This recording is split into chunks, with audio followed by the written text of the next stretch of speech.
Servant, one that serves others. Slave, a person held in forced servitude. Sacrifice, destruction or surrender of something for the sake of something else, something given up or lost. Desperate, moved by despair or utter loss of hope, involving or employing extreme measures in an attempt to escape defeat or frustration. These are the words that came to mind while playing this game. These words perfectly summarize what Kratos feels like and goes through during his game. This is also the first instance where we see Kratos start to build disdain towards the gods. Today we're going to be looking at the first time Kratos starts to question the gods and his loyalty to them. The story starts off with Kratos being called upon the gods to help the people of Attica fend off the invading Persian army. After Kratos stops the Persian army, he sees a ball of light fall from the sky, thinking that it's a message from the gods. It crashes to the ground and Kratos decides to go where it landed and see what's going on. When Kratos gets there, he notices the daylight starts to disappear and intense darkness and fog envelops the area. Athena shows up and tells Kratos that the gods need his help and has an assignment for him. Kratos is angry and reluctant at first because they have yet to help him like they promised, but Athena assures Kratos that they will. It turns out that the temple of Helios, the sun god, fell from the sky and all the darkness and fog comes from the god of dreams, Morpheus. Kratos decides to help and start making his way to the temple. As Kratos makes his way through the temple, Eos, Helios' sister, fills Kratos in on what happened to her brother. The Titan Atlas has taken Helios because he has the power of the sun, and in the wrong hands, it could destroy the world. Now Kratos being filled in on the minor details, he works his way deeper into the temple, eventually heading underground. While underground, Kratos runs into Eos, but in person, unlike the first time when she talked to him through a statue. She tells Kratos that she's getting weak because the sun is missing and asks Kratos to hurry. After Kratos rides Helios' chariot to the underworld, he gets down there and runs into someone named Charon, who defeats him at first, but Kratos comes back and defeats him and makes his way to the temple of Persephone.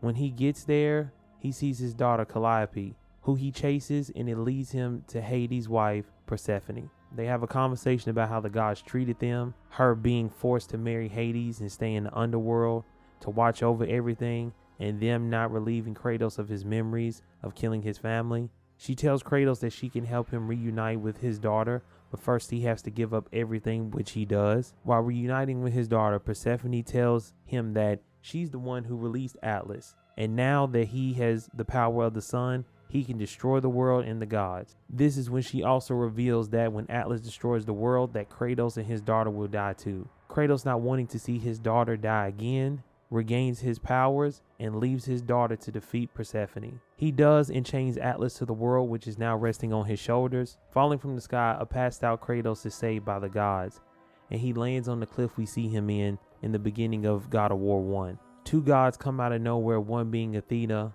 and take his weapons. The other one asks if he'll be okay. Have they done enough for him? Athena says he'll be just fine. His journey is just beginning.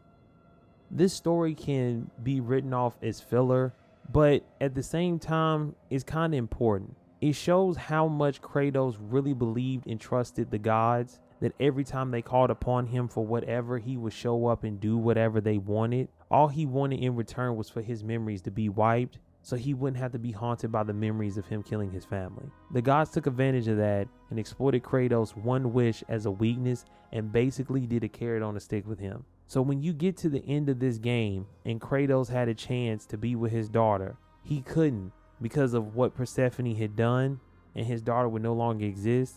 It helps you understand and sympathize with him more when it comes to the hatred he ends up having for the gods. That's one of the main reasons why this game is important, because it shows you why he chose to do the things he did in the first game.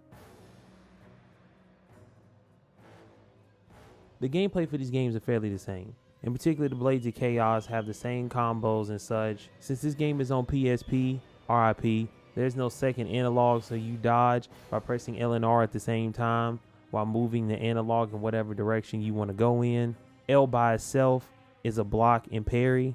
The main focus is on the other weapons and the magic you acquire throughout the game. So let's talk about the weapons first, because there aren't many of them. The first weapon you get is a sun shield. This shield serves two purposes: to block incoming attacks and to parry them as well. Most projectiles can be parried and can be sent back to whoever threw it. This can also be a good way to take down certain enemies and bosses that want to fight from a distance. The next weapon you get is the Gauntlet of Zeus, a giant gauntlet that Kratos puts on his right hand. Its combo structure is similar to the Blades of Chaos. The main thing you want to use this for is to break enemy shields. The first magic ability you get is the Efrit, and this ability summons the Efrit. He starts punching the ground and creates explosions. When you fully upgrade it, you can do multiple punches and create multiple explosions. This is good for those areas of the game where enemies surround you. The second ability you get is the Light of Dawn, and you'll throw a ball of light. It can be charged to do more damage. This is another good ability to use when you have enemies that want to attack you from afar. The last magic ability you get is Sharon's Wrath, and this one is the best one and my personal favorite. It shoots out this ball of energy that can stop certain enemies in their tracks. Not only that, when it's fully upgraded, you can steal health from whatever enemy it's hitting. This attribute alone makes it the best ability in the game, especially if you're playing on hard. Speaking of hard, I suggest skipping it in all these games. It's just not worth the headache. A lot of the enemies are the same as the other game, but with different skins, so there's not much to talk about, but I'll try. So you have Cyclops, these big lumbering beasts that they love to put in small areas. All they do is swing their arms around or try to grab you. Most of the time they will connect because their hitbox is so big. So have fun taking on more than one of them in a small area because they do that a lot. Your best bet against these things is just to hit and dodge to stay out of their reach. Next are your run-of-the-mill enemies, these undead dudes that either have two swords or a bow. The game loves throwing these dudes at you at the most bullshit times, especially the ones with two swords. The problem with these fuckers is that most of the time they hit you before they actually hit you, meaning that you'll get hit by their sword before they actually swing it, and that makes it extremely hard to parry. So take these dudes out as fast as possible because they can deplete your life real quick. Another enemy that is every bit as bad as the Cyclops are the Minotaurs, or whatever you want to call them. These things have the same properties as the Cyclops but with weapons, so their hitbox reaches even further, and trust me, it doesn't take long to realize that. The same method applies: hit, then dodge, repeat. That's all I got when it comes to gameplay and enemies because, like I said, a lot of this stuff is recycled from the other games. This game's story isn't a must play. It can be completely skipped and you'll be just fine. This game is here to give you a little bit more insight on why Kratos does what he does in the first game. So if you want to play it through, go ahead. If not, that's fine too.